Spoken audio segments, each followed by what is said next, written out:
আমরা কোনো বিজয় উল্লাস করব না। আমাদের দায়িত্ব অনেক বেশি, কর্তব্যের বোঝা অনেক বেশি।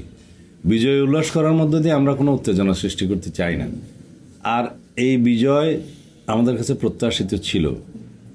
আমরা নির্বাচনের আগেও এবং নির্বাচনের পরে আমাদের মাননীয় চেয়ারম্যান সাহেব স্বদেশ প্রত্যাবর্তনের পরে আমরা জনগণের মধ্যে যে উচ্ছ্বাস দেখেছি এবং যে সমর্থন পেয়েছি, সারা দেশে আমাদের চেয়ারম্যান সাহেবকে, জনাব তারেক রহমান সাহেবকে দেখার জন্য, ওনার কথা শোনার জন্য সারা রাত ধরে মানুষ অপেক্ষা করেছে, ভোর রাত্র পর্যন্ত। তখনই আমরা মেসেজ পেয়ে গেছি এই দেশের মানুষ কি চায়।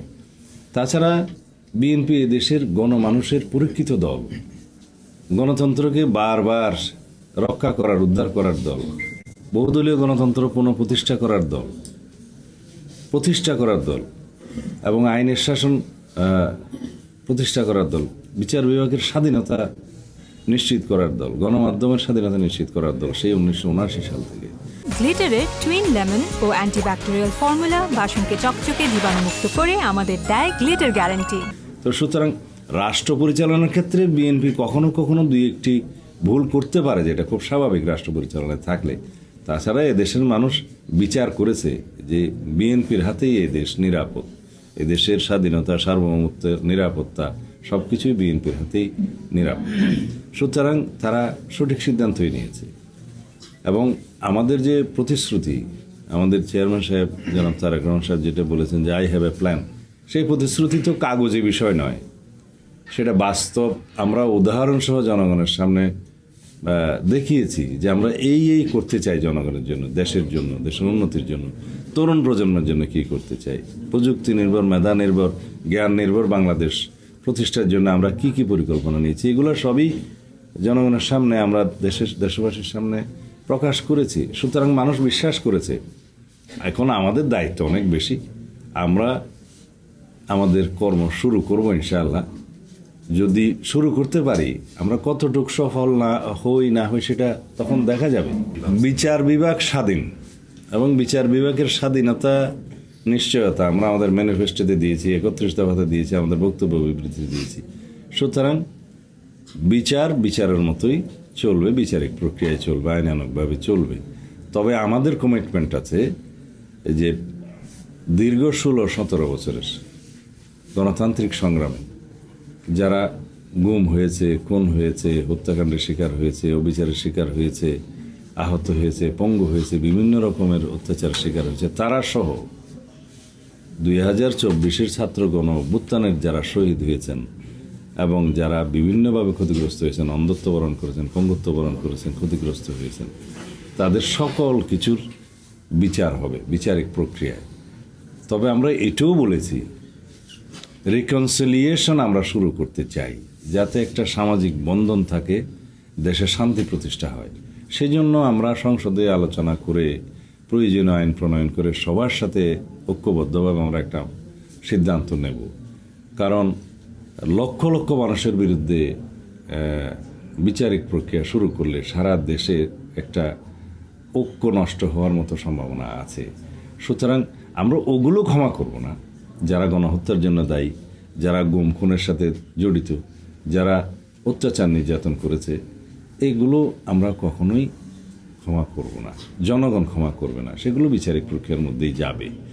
তবে একটা সামাজিক রিকনসিলিয়েশনের প্রস্তাব আমরা দেব, যাতে করে একটা সামাজিক বন্ধন বা শান্তি প্রতিষ্ঠা করা যায়, যেটা সাউথ আফ্রিকায় হয়েছে, পৃথিবীর বিভিন্ন দেশে হয়েছে, অতীতে দেখা যায়। সেটা সংসদে আলাপ আলোচনার মধ্য দিয়ে সিদ্ধান্ত নিতে হবে। আমরা দেশের সমস্ত মানুষকে ঐক্যবদ্ধ করে এগিয়ে যেতে চাই এই দেশটাকে, এখানে কোনো বিভক্তি রাখতে চাই না। আমরা দেশের পাচার হওয়া অর্থ সম্পদকে ফেরত আনার জন্য আমরা প্রক্রিয়া গ্রহণ করব, আমরা অঙ্গীকারাবদ্ধ।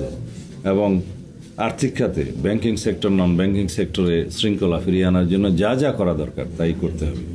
আর বিনিয়োগের ক্ষেত্রে যারা অনির্বাচিত সরকার, তারা অল্প সময়ের জন্য থাকে, কিন্তু এই সরকার, অন্তর্বর্তীকালীন সরকার প্রায় 1.5 বছর হয়ে গেল। এই সময়ের মধ্যে ব্যবসা বাণিজ্যে হয়তো আস্থা ফিরে আসেনি, বিনিয়োগ হয়নি, ব্যবসা বাণিজ্যের অর্থনৈতিক চাকা সচল হয়নি, বিদেশি বিনিয়োগ আসেনি, দেশীয় বিনিয়োগ আসেনি। এটা একটা স্বাভাবিক ব্যাপার, কারণ নির্বাচিত রাজনৈতিক সরকার না আসলে বিনিয়োগকারীরা বিনিয়োগ করার জন্য আস্থা পায় না, বিদেশিরা বিনিয়োগ করার জন্য আস্থা পায় না, ব্যবসা বাণিজ্যের চাকা সচল হয় না। এটা একটা চ্যালেঞ্জ, আমাদেরকে এগুলো সব অ্যাড্রেস করতে হবে। সরকার গঠন করার পরে ক্যাবিনেটে বসে 100 ডেজের একটা প্ল্যান করা হয়, প্রায়োরিটি তখন ঠিক করা হয়।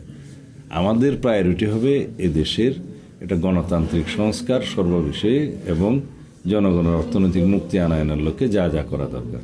তবে আমরা তরুণ প্রজন্মের চাহিদা, প্রযুক্তি নির্ভর, জ্ঞান নির্ভর এবং মেধা নির্ভর রাষ্ট্র বিনির্মাণের জন্য যা যা করতে হবে সেটা করব। আর বিশেষ করে এদেশের নারী সমাজের অগ্রগতির জন্য আমরা একটা আলাদা উদ্যোগ গ্রহণ করব, যেটা আমাদের কর্মসূচিতে আছে। এবং বিশেষ করে দারিদ্র সীমার নিচে যারা বসবাস করছে, গ্রামীণ দারিদ্র দূর করার জন্য, তাদের পভার্টি এলিভিয়েশনের জন্য আমাদের যে কর্মসূচি আছে সেটাকে আমরা অ্যাড্রেস করব, যাতে অর্থনৈতিক সমৃদ্ধির মাধ্যমে যাতে আমরা দারিদ্র্যের হার কমাতে পারি। এবং দারিদ্র্যের হার কমাতে পারলেই কিন্তু আমরা স্বাস্থ্য সেক্টরে ভালো করব, শিক্ষাক্ষেত্রে ভালো করব। এইভাবেই এগুলো অ্যাড্রেস করা হবে। এটা একটা সমন্বিত জাতীয় প্ল্যান, একটা গ্রেটার ক্যানভাস সৃষ্টি করতে হবে, সিঙ্গেল কোনো কিছু অ্যাড্রেস করব না। রোহিঙ্গা ক্রাইসিসটা আমাদের প্রায়োরিটি, এটা আমাদের নেতা জনাব তারেক রহমান সাহেব দুই একটা সাক্ষাৎকার ইতিমধ্যে বলেছে।